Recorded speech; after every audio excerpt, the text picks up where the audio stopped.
DCM DK Shivakumar ಏನಿದ್ದಾರೆ CM ಆಗೋದು ಪಕ್ಕಾನಾ? ಯಾಕಂದ್ರೆ ಈಗ ಬೆಳವಣಿಗೆಗಳು ನೋಡ್ತಾ ಇದ್ವಿ. ಈಗೊಂದು ಪ್ರಶ್ನೆ ಮೂಡೋದು ಕೂಡ ನಮಗೆ ಸಹಜನೇ. ಯಾಕಂತಂದ್ರೆ ಅವರ ನಡೆ ಏನಿದೆ ಅದು ಆ ರೀತಿಯಾಗಿ ಕಾಣಿಸ್ತಾ ಇದೆ.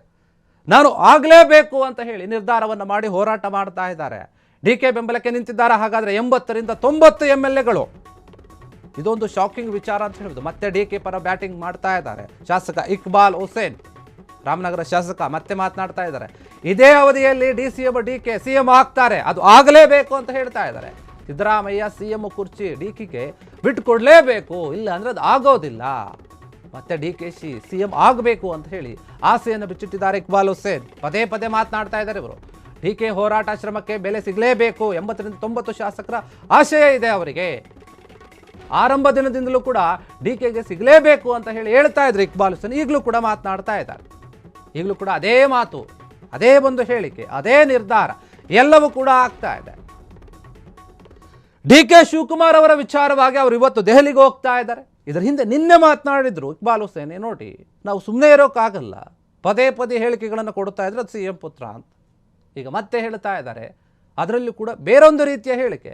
80ರಿಂದ 90 ಶಾಸಕರ ಬೆಂಬಲ ಇದೆ, ಆಶಯ ಇದೆ, ಅವರ ಆಸೆ ಇದೆ. ಏನು ಅಂತಂದರೆ DK ಶಿವಕುಮಾರ್ ಅವರು ಸಿಎಂ ಆಗಲೇಬೇಕು. DCM ಆಗಿದ್ದಾರೆ, ಆದರೆ ಅವರು ಸಿಎಂ ಆಗಲೇಬೇಕು, ಅದು ಪಕ್ಕ ಎನ್ನುವಂತಹ ವಿಚಾರ ಹೇಳ್ತಾ ಇದ್ದಾರೆ. ಹೈಕಮಾಂಡ್ ಏನಿದೆ ಇದ್ರ ಬಗ್ಗೆ ಏನೂ ಕೂಡ ಗಮನ ಹರಿಸ್ತಾ ಇಲ್ಲ, ಮತ್ತು ಇದ್ರ ಬಗ್ಗೆ ಮಾತನಾಡ್ತಾ ಇಲ್ಲ. ಹೀಗಿರುವಾಗ DK ಶಿವಕುಮಾರ್ ಅವರ ಬೆನ್ನಿಗೆ 80ರಿಂದ 90 MLAಗಳು ಸಪೋರ್ಟ್ ಮಾಡ್ತಾ ಇದ್ದಾರೆ, ಅವರ ಬೆನ್ನಿಗೆ ನಿಂತಿದ್ದಾರೆ. ಅವರು ಕೂಡ ಸಿಎಂ ಆಗಬೇಕು ಅಂತ ಹೇಳಿ ಪ್ರಯತ್ನ ಪಡ್ತಾ ಇದ್ದಾರೆ, ಹೇಳ್ತಾ ಇದ್ದಾರೆ ಅಂದ್ರೆ ಇದು ಎಷ್ಟು ಮಟ್ಟಿಗೆ ಸರಿ? ಇಕ್ಬಾಲ್ ಹುಸೇನ್ ಪದೇ ಪದೇ ಯಾವಾಗಿಂದ ಕಾಂಗ್ರೆಸ್ ಸರ್ಕಾರ ಏನಿದೆ ಅದು ಆಡಳಿತಕ್ಕೆ ಬಂದಾಗ್ಲಿಂದಲೂ ಕೂಡ ಅವರು ಇದ್ರ ಬಗ್ಗೆ ಮಾತನಾಡ್ತಾ ಇದ್ರು. ಏನಂದ್ರೆ DK ಶಿವಕುಮಾರ್ಗೆ ಸಿಗಲೇಬೇಕು, ಯಾಕಂದ್ರೆ ಅವರು ಕೂಡ ಶ್ರಮ ಪಟ್ಟಿದ್ದಾರೆ ಕಾಂಗ್ರೆಸ್ಗಾಗಿ. ಅವ್ರಿಗೂ ಕೂಡ ಬೆಲೆ ಇದೆ, ಅವ್ರಿಗೂ ಒಂದು ಸ್ಥಾನಮಾನ ಇದೆ. KPCC ಅಧ್ಯಕ್ಷರಾಗಿದ್ದರು. ಅಧ್ಯಕ್ಷರಾದ ಮೇಲೆ ಏನೇನು ಕೆಲಸಗಳನ್ನು ಮಾಡಿದ್ರು ಅನ್ನೋದು ಗೊತ್ತಿದೆ. ಅಷ್ಟೇ ಅಲ್ಲ, ಕಳೆದ ಬಾರಿ ಎಲೆಕ್ಷನ್ನಲ್ಲಿ ಈ ಸರ್ಕಾರ ಅಧಿಕಾರಕ್ಕೆ ಬರೋಕ್ಕೆ DCM DK ಅವರ ಒಂದು ಪಾತ್ರ ಎಷ್ಟು ಮುಖ್ಯವಾಗಿತ್ತು ಅನ್ನೋದು ಕೂಡ ನೀವು ನೆನಪಿನಲ್ಲಿ ಇಟ್ಕೋಬೇಕು ಎನ್ನುವಂಥ ಅಂಶಗಳನ್ನು ಕೂಡ ತಿಳಿಸ್ತಾ ಇದ್ದಾರೆ. ಹೀಗಿರುವಾಗ ಅವರು ದೆಹಲಿಗೆ ಹೋಗ್ತಾ ಇದ್ದಾರೆ, ಪದೇ ಪದೇ ದೆಹಲಿಗೆ ಹೋಗ್ತಾ ಇದ್ದಾರೆ. ಅಲ್ಲಿನ ನಾಯಕರನ್ನ ಭೇಟಿ ಮಾಡೋಕೆ, ಇದ್ರ ಬಗ್ಗೆ ಚರ್ಚೆ ಮಾಡೋಕೆ.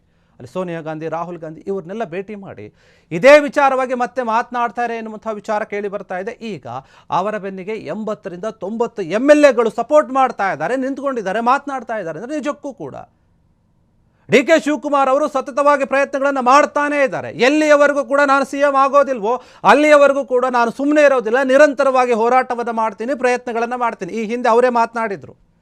ನೋಡಿ, ಹೋರಾಟಗಳು, ಪ್ರಯತ್ನಗಳು ಅವು ಫಲ ಕೊಡದೇ ಇರ್ಬೋದು, ಆದರೆ ಪ್ರಾರ್ಥನೆ ಮಾತ್ರ ಕೊಡುತ್ತೆ. ಪ್ರಾರ್ಥನೆ ಯಾವತ್ತೂ ಕೂಡ ನಮ್ಮನ್ನು ಹುಸಿಗೊಳಿಸೋದಿಲ್ಲ, ನಮ್ಮ ಆಸೆಯನ್ನು ನಿರಾಸೆ ಮಾಡೋದಿಲ್ಲ. ನಾನು ಪ್ರಾರ್ಥನೆ ಮಾಡ್ತಾ ಇದ್ದೀನಿ ಒಳ್ಳೆಯ ಮನಸ್ಸಿಂದ. ಇಂದಲ್ಲ ನಾಳೆ ನನ್ನ ದಿನ ಕೂಡ ಬರುತ್ತೆ, ನನ್ನ ಕಾಲನೂ ಬರುತ್ತೆ, ನಾನು ಸಿಎಂ ಆಗ್ತೀನಿ ಅಂತ ಅವರೇ ಹೇಳಿದರು. ಈಗ ಅವರ ಬೆಂಬಲಿಗ ಇಕ್ಬಾಲ್ ಹುಸೇನ್ ಪದೇ ಪದೇ ಮಾತನಾಡ್ತಾ ಇದ್ದಾರೆ. ಇವರಷ್ಟು ಜಾಸ್ತಿ ಯಾರೂ ಕೂಡ ಮಾತನಾಡಿಲ್ಲ DK ಶಿವಕುಮಾರ್ ಪರವಾಗಿ. ಸಿಎಂ ಆಗಲೇಬೇಕು ಆಗಲೇಬೇಕು ಅಂತ ಕೇಳ್ತಾ ಇರೋದು ಪದೇ ಪದೇ ಇವರೇ. ಹೈಕಮಾಂಡ್ ಸೂಚನೆ ಕೊಡ್ತು, ಎಚ್ಚರಿಕೆಯನ್ನು ಕೊಡ್ತು, ಏನೇ ಹೇಳಿದ್ರು ಕೂಡ ಇವ್ರು ಸುಮ್ಮನೆ ಇರ್ತಾ ಇಲ್ಲ, ಪದೇ ಪದೇ ಮಾತನಾಡ್ತಾ ಇದ್ದಾರೆ. ಯಾರು ಕೂಡ ಈ ಸಿಎಂ ವಿಚಾರವಾಗಿ ಮಾತನಾಡಬಾರ್ದು, ಬಹಿರಂಗ ಹೇಳಿಕೆಗಳನ್ನು ಕೊಡಬಾರ್ದು, ಪಕ್ಷಕ್ಕೆ ಮುಜುಗರ ಆಗೋ ರೀತಿಯಲ್ಲಿ ನಡೆದುಕೊಳ್ಬಾರ್ದು ಅಂತ ಹೇಳ್ತಾ ಇತ್ತು ಹೈಕಮಾಂಡ್. ಆದರೂ ಕೂಡ ಅದಕ್ಕೆ ತಲೆ ಕೆಡಿಸ್ಕೊಳ್ತಾ ಇಲ್ಲ. DK ಶಿವಕುಮಾರ್ ಬಣದ ನಾಯಕರು ಮಾತ್ರ ಅವರು ಸತತವಾಗಿ ಹೇಳಿಕೆಗಳನ್ನು ಕೊಡ್ತಾ ಇದ್ದಾರೆ. ನಮ್ಮ ನಾಯಕ ಸಿಎಂ ಆಗಲೇಬೇಕು, ಯಾಕಂದ್ರೆ ಅವರು ಶ್ರಮ ಪಟ್ಟಿದ್ದಾರೆ, ಕೆಲಸ ಮಾಡಿದ್ದಾರೆ. ಆ ಶ್ರಮಕ್ಕೆ ಬೆಲೆ ಸಿಗಬೇಕು, ಅವರ ಕೆಲಸಕ್ಕೆ ಬೆಲೆ ಸಿಗಬೇಕು. ಹಾಗಾದರೆ ಅವರಿಗೆ ಸಿಎಂ ಸ್ಥಾನ ಸಿಗಲೇಬೇಕು. ಅದಕ್ಕೆ ಸೂಕ್ತವಾದಂತಹ ಒಂದು ಏನಿದೆ, ಒಂದು ಸಿಎಂ ಕುರ್ಚಿ ಏನಿದೆ ಅದು ಅವ್ರಿಗೆ ಸಿಕ್ಕರೆ ಮಾತ್ರ ಅವ್ರ ಕೆಲಸಕ್ಕೆ ಬೆಲೆ ಕೊಟ್ಟಂಗೆ ಆಗುತ್ತೆ. ಹೈಕಮಾಂಡ್ ಕೂಡ ನಿರ್ಧಾರವನ್ನು ತೆಗೆದುಕೊಳ್ಳಬೇಕು. ಯಾಕೆ ಮೌನ ವಹಿಸಿದೆ ಅಂತ ಗೊತ್ತಿಲ್ಲ. ಇಕ್ಬಾಲ್ ಹುಸೇನ್ ಪದೇ ಪದೇ ಈ ಒಂದು ವಿಚಾರವನ್ನು ಎತ್ತಾ ಇದ್ದಾರೆ, ಮಾತನಾಡ್ತಾ ಇದ್ದಾರೆ. DK ಶಿವಕುಮಾರ್ ಸಿಎಂ ಆಗಬೇಕಂತ. ಇನ್ನು ಸಿಎಂ ಬಣದ ನಾಯಕರು ಬೇರೆ ರೀತಿಯಾದ ಚರ್ಚೆ ಇದೆ ಅವ್ರ ಹತ್ರ. ಅವರೊಂದು ರೀತಿ ಕ್ಲಾರಿಟಿಯಲ್ಲಿ ಮತ್ತು ತುಂಬ ಖುಷಿಯಲ್ಲಿನೇ ಇದ್ದಾರೆ. ಯಾಕಂದರೆ ಇದು ನಿರ್ಧಾರ ಆಗೋ ವಿಚಾರ ಅಲ್ಲ, ಬರೀ ಚರ್ಚೆಯಲ್ಲಿರುತ್ತೆ ಅಷ್ಟೇ ಅಂತ ಹೇಳಿ. ಹೀಗಿರುವಾಗ DCM DK ಶಿವಕುಮಾರ್ ಅವರು ದೆಹಲಿಗೆ ಹೋಗ್ತಾ ಇರೋದು, ಮಾತನಾಡ್ತಾ ಇದ್ದರು, ನಾಯಕರ ಜೊತೆ ಚರ್ಚೆ ಮಾಡ್ತಾ ಇರೋದು, ಇವನ್ನೆಲ್ಲ ಗಮನಿಸಿದಾಗ ಏನಾಗುತ್ತೆ ಅಂತಂದರೆ ರಾಜಕೀಯವಾಗಿ ಏನೇ ಚರ್ಚೆಗಳಿದ್ರು ಕೂಡ ಅದು ನಿರ್ಧಾರ ಆಗೋದಲ್ಲ, ಬರೀ ಚರ್ಚೆಯಲ್ಲಿದೆ. ಆದರೆ ಶಿವಕುಮಾರ್ ಮಾತ್ರ ನಾನು ಬಿಡೋದಿಲ್ಲ, ನಾನು ಸಿಎಂ ಆಗಲೇಬೇಕು ಅಂತಿದ್ದಾರೆ. ಅವರ ನಾಯಕರು ಏನಿದ್ದಾರೆ, ಅವರ ಬೆಂಬಲಿಗರು ಏನಿದ್ದಾರೆ, ಅವರು ಕೂಡ ಅಷ್ಟೇ ನಿರಂತರವಾಗಿ ಪ್ರಯತ್ನವನ್ನು ಮಾಡ್ತಾ ಇದ್ದಾರೆ, ಹೇಳಿಕೆಗಳನ್ನು ಕೊಡ್ತಾ ಇದ್ದಾರೆ. ಈಗ 80ರಿಂದ 90 MLAಗಳು ಅವರಿಗೆ ಸಪೋರ್ಟ್ ಮಾಡ್ತಾ ಇದ್ದಾರೆ, ಅವರು ಸಿಎಂ ಆಗಬೇಕು ಅಂತ ಹೇಳ್ತಾ ಇದ್ದಾರೆ. ಅಂದರೆ ಏನೋ ಒಂದು ಬೆಳವಣಿಗೆ ಆಗುವಂತಹ ಸಾಧ್ಯತೆ ಇದೆ ಕಾಂಗ್ರೆಸ್ನಲ್ಲಿ. ಕ್ಷಣ ಕ್ಷಣದ ಸುದ್ದಿಗಳಿಗಾಗಿ ಫ್ರೀಡಂ ಟಿವಿ ಸಬ್ಸ್ಕ್ರೈಬ್ ಮಾಡಿ, ಲೈಕ್ ಮಾಡಿ ಹಾಗೂ ಫಾಲೋ ಮಾಡಿ. ಹೊಸ ಸುದ್ದಿಗಳ ನೋಟಿಫಿಕೇಶನ್ಗಾಗಿ ಬೆಲ್ ಐಕಾನ್ ಮೇಲೆ ಕ್ಲಿಕ್ ಮಾಡಿ.